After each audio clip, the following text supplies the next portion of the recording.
Everyone hello everyone.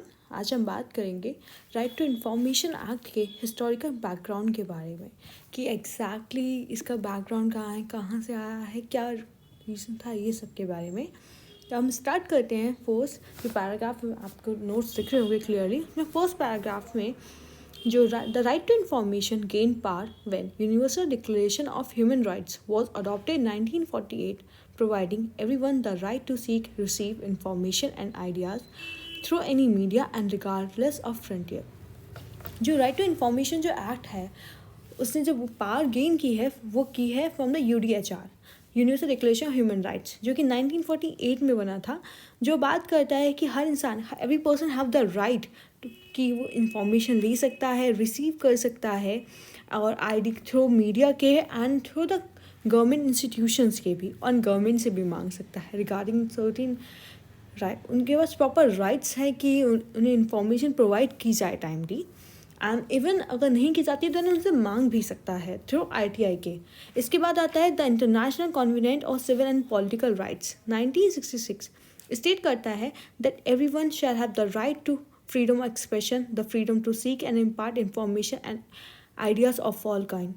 जो हमारा international convention civil political rights 1966 है, वो स्टेट करता है कि हर इंसान के पास राइट है, फ्रीडम एक्सप्रेशन है, इसके अलावा फ्रीडम टू सीक इन्फॉर्मेशन भी है, एंड इन्फॉर्मेशन के अलावा आइडियाज़, हर तरीके के आइडियाज़ के बारे में इन्फॉर्मेशन में मांग सकता है, एंड अदर थिंग और भी चीज़ें मांग सकता है जो भी उनके लिए इम्पॉर्टेंट हो एंड रिक्वायर्ड हो। इसके बाद बात करते हैं हम अकॉर्डिंग टू थॉमस जेफरसन के बारे में।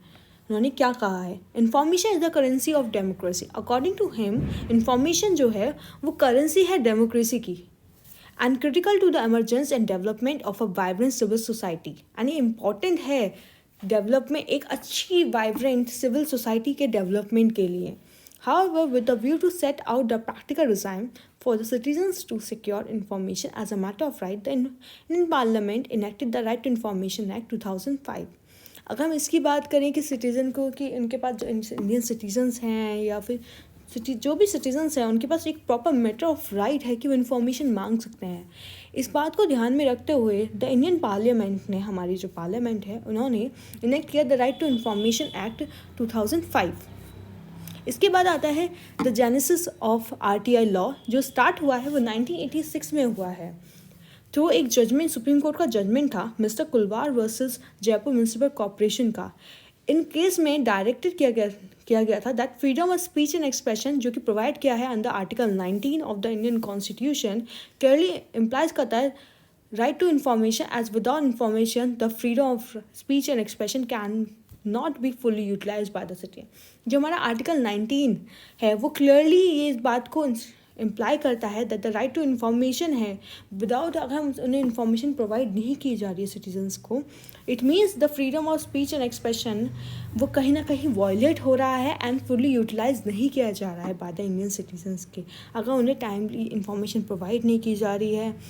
एंड उनका प्रॉपर राइट बनता है, ये हमारा एक फंडामेंटल राइट बनता है आर्टिकल 19 के अंदर कि वो टाइमली इन्फॉर्मेशन मांग सकते हैं। इवन आर्टिकल 21 के अंदर भी हमारा ये राइट है। Thank you so much. यहाँ पे हमारा हिस्टोरिकल डेवलपमेंट ख़त्म होता है।